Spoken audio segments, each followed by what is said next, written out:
পুরুষ মানুষের আবার জীবন আছে নাকি? পুরুষ মানুষের একটা জীবন? পুরুষ মানুষ তো সারা জীবন খালি করেই যায় অন্যের জন্য, নিজের জন্য ভাবার সময় থাকে না তাদের।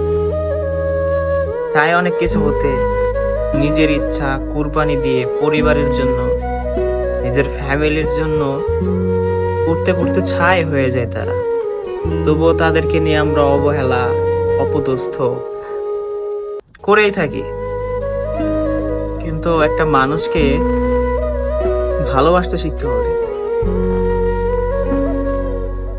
যেটা যার প্রাপ্ত তাকে দিতে হবে। কেন ভাই? একটা মানুষকে কত খাটাবেন? মেরে ফেলবেন তাকে খাটাইতে খাটাইতে?